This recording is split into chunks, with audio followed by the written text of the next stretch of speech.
order to celebrate my 51st birthday and the fact that we'd reached 5,000 subs here on the channel, I decided to do something a little bit adventurous. I set off on a solo adventure with a bit of van driving, a little bit of paddleboarding and a wild camp by staying in the trees in a Tentsile tent. This really was something completely different and random, but I wanted to celebrate and do something different, and I hope you enjoy this video. I go off for an adventure in the Lake District.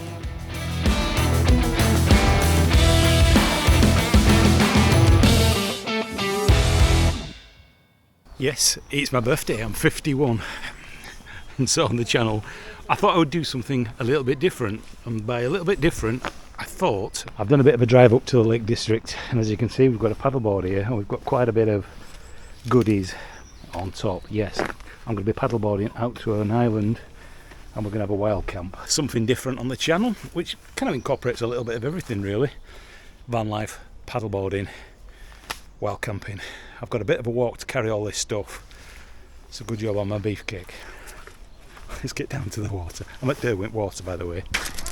Oh, there she is, there's Cape Carbon. Right, duckies, and that is the island right down over there that we're actually going to be heading for. So it's time to let's get going, get the safety belt on. And we'll get going.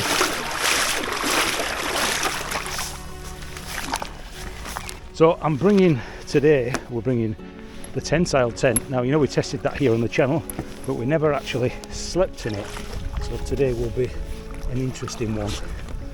I used to be, in case you didn't know, a semi-professional swimmer. I used to train with Adrian Morehouse down at Leeds. I was in double A group and my coach was Terry Dennison. And they were trying to push me for the Commonwealth and the Olympics at one point, the 1500 metres. 1500 metres, you never get any stardom. It's all the freestylers that used to get it.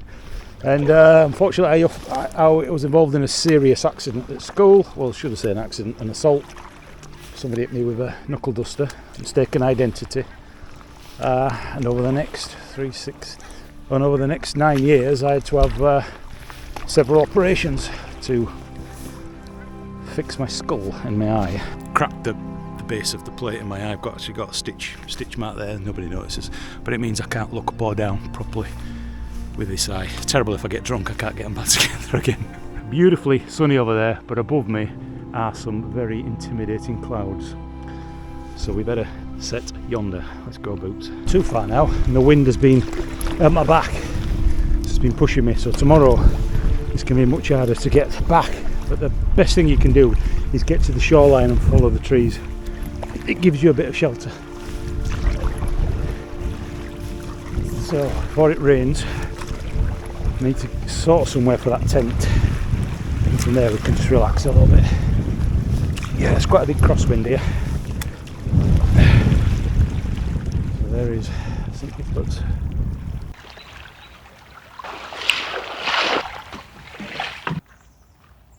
I thought it would be an interesting birthday. Made it to 51, I can't believe it. Right, let's get prepared. So I'm actually going to stay here, right near the start of the lake. Now my worry is that these trees are not going to be far enough apart in order to be able to get this up to tension, but I've got plenty of light. I've probably got about another 2.5 hours, I think, before it gets dark. So I'll get this started to be put up, and if I have to move, I've still got time with the light. If not, I'll just sleep in that on top of the paddleboard. That's a plan. Well, I'm not going to lie, that took a little bit of doing, and I've actually ended up here, which is a little bit of a weird position. I've got the top cover to go on yet, because what I found is where I originally wanted to have it over there, the second tree just wasn't far away enough, and you just couldn't get the leverage. So far this looks alright, and so there's home for tonight.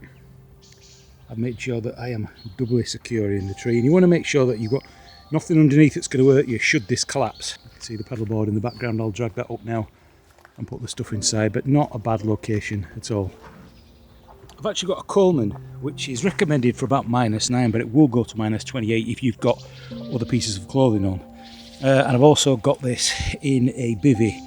I've forgotten the name of this. I have actually slept outside with this a few times, so that'll be going in the Tentsile, and I'll show you some of the other bits that I've actually got for cooking and a few other goodie bits as well. Along with that pillow, these are the other things that I've actually brought to the island. We've got a gas canister, we've got a grail, because I've brought no water at all. We're actually going to filter the lake water. I'll show you how to use that in a second. We've got a lighter and some matches wherever my matches are.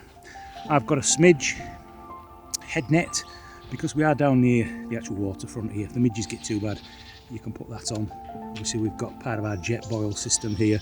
First aid kit, really important.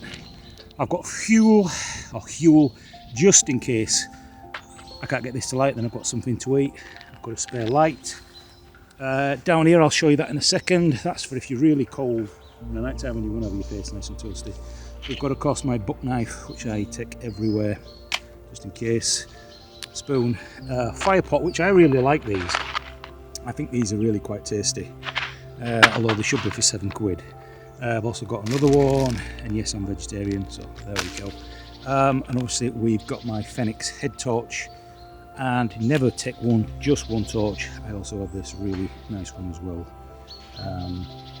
It's just a great torch.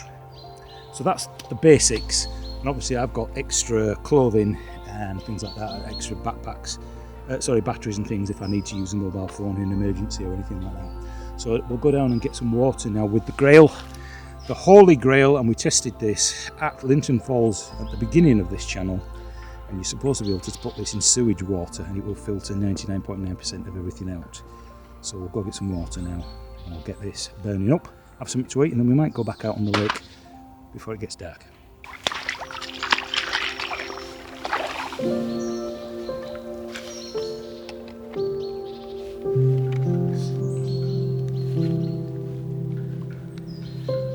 And there we go, that's perfectly fine to drink.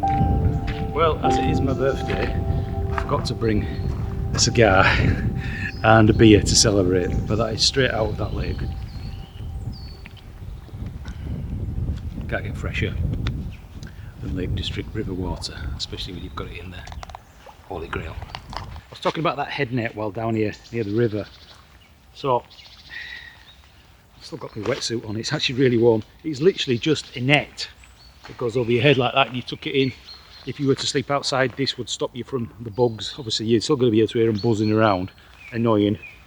But that is a head net, especially useful if you're going to be going to Scotland. Now, I know what you're all going to say. You're either going to do a bank job, or you're going to drive around on a Sur-on up back wheel going the wrong way up the road in a council estate with a knife in your pocket. You take your pick, but if you're wearing this on the night time, it's very, very toasty, and the condensation here is a little bit thinner, so it doesn't end up getting a sweaty mess in here. Because on the night time, if you haven't stayed out in the woods on your own, it gets dark, very dark, and it also gets very, very cold. As soon as that sun goes behind that mountain, it is cold. You can feel the temperature drop quite drastically, so it's going to be quite cold tonight. And that's the water directly from the river, or the lake. We are in the Lake District. I don't mind telling you, there's something a little bit ominous. I swear I heard somebody laugh. So there's either somebody on one of the edges of the island that I haven't seen yet. Oh, my mind's playing tricks on me already. Now, I've already stayed out in the woods on my own, and I had a red light just to emphasise the scariness, and you'll find that here on the channel when I stayed at Asgard Falls. Spooky.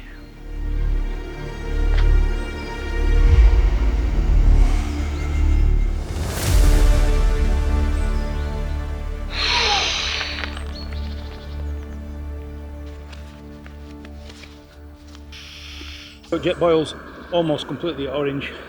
Sweet! The inner part of this island here at St.Huthberts is darker. Now, if you're around the outside, obviously it's a lot brighter, but then you're going to get the wind, and you're going to get to see, well, if people are coming in and off the island at any point, you're probably going to hear them coming onto the island. This is definitely a place I think would be great to come back with a group of friends, and that might be something I might do for the subscribers if it's something that interests you. As long as you're not scared of the dark. If you're in a group, don't matter. But I like being on my own in the woods. There's something very soothing about it, and if you're scared of demons and ghosts, you get over it. Unless they look like Kate Beckinsale. I'm still waiting.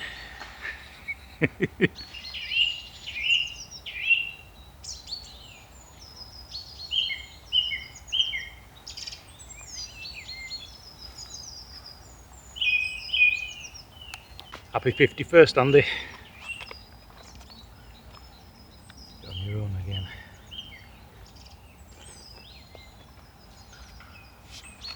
Celebi. Well, it's 8:45 now. Freezing. I know that doesn't really make sense, as in it's not cold enough that I absolutely need this, but it's nice to have it because it's really toasty. So if there's any banks on the island, boom, boom, boom, we'll steam in there. Absolutely beautiful, and the serenity is just amazing. It's quarter to 9 now. Sunset is going over the other side. It's not quite as beautiful as I thought it was going to be, but hey ho. But yeah, there is definitely a calm now on the island. It is pretty dark now. The camera makes it look a little bit lighter than it actually is. It's getting to the point where it's getting dark, so there's not a huge amount more that I can actually do and record now. So what I'll probably do is I'll get in the tent, chill out for a little bit, watch a few of the videos on the camera. I shall imagine I'm supping a beer for my birthday. And I shall let you know in the morning how it feels to sleep in the Tentsile. See you in the morning.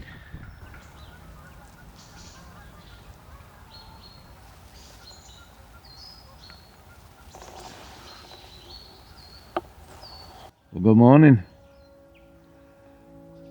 It's 6 o'clock. Not the best night's sleep, but we'll talk about that as I finally get out of the tent.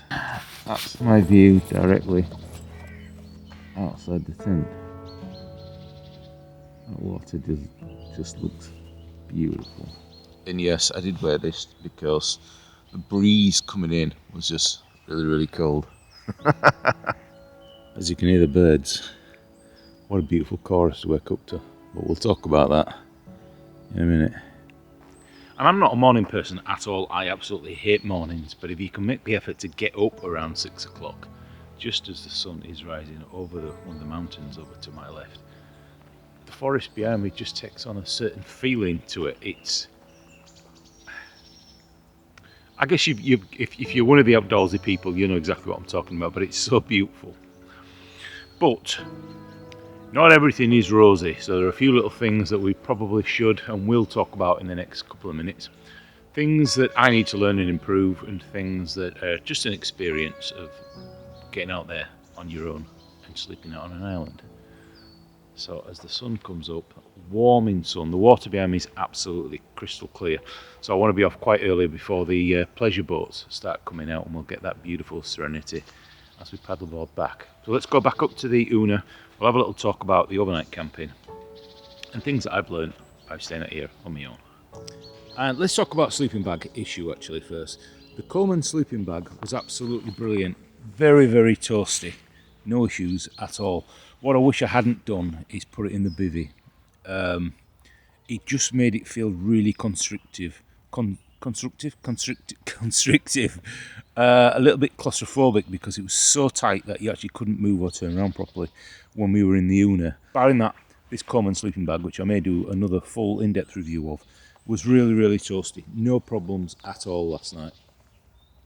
Right, so the issue is, in our haste to get this up yesterday, you can actually see that this end here is higher.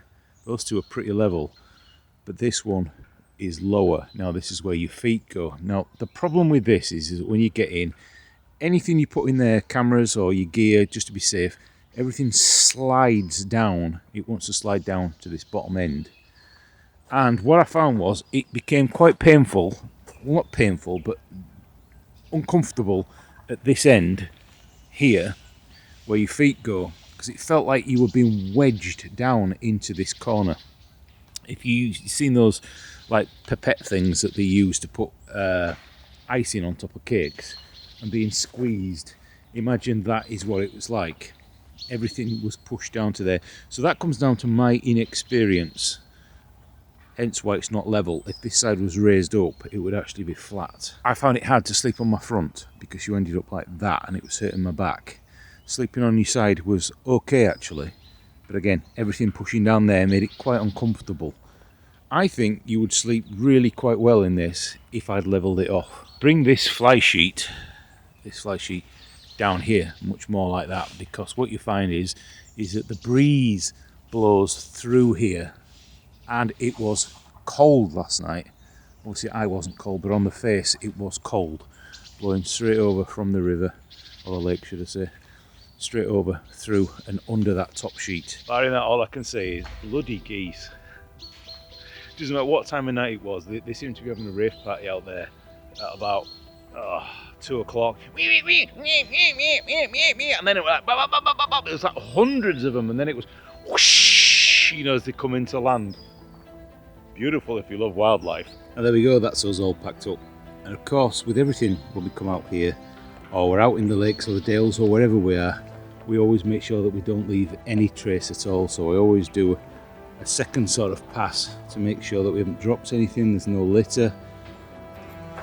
And you really should do this, be conscientious of where you are. The cities are a cesspit of filth and depravity, and I absolutely hate it.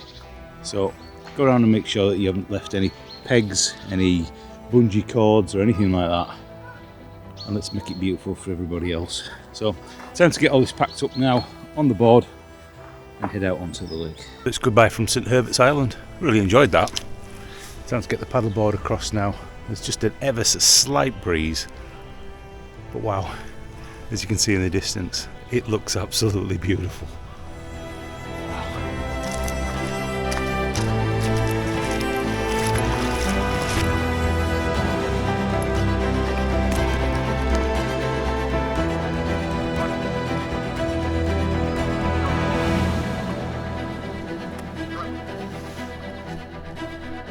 And imagine 300 or 400 of those during the night.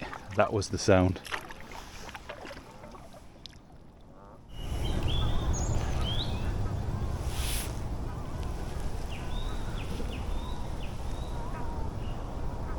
Goodbye to the island.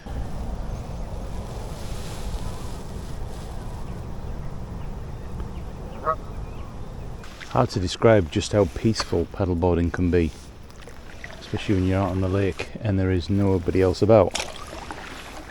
It's quite heavenly.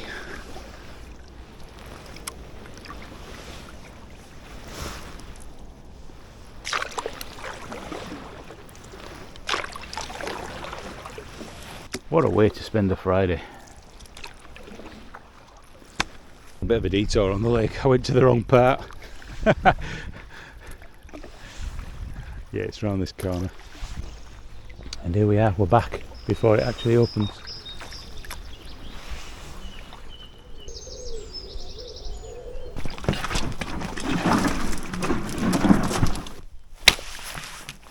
You can see these hire boats here are covered in frost. That gives you an idea of just how cold it gets on a night time. Yeah, I know I'm 51 now, and I probably look about 70. I don't do well in the morning, let's be honest. Does anybody? Well, yeah, they do. Everybody I see who goes wild camping or gets up early in the morning looks like a flipping model off Victoria's Secret or something. You know, it's a lot of them are hot women. Weird that, innit? And they're successful and I'm not. It's because you look like someone that's crawled out from under a bridge.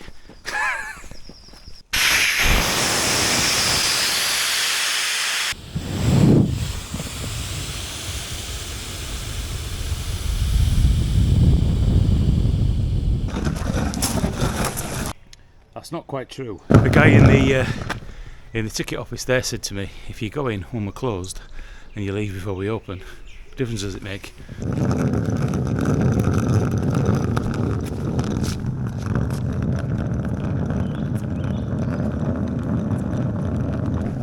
Absolutely nothing.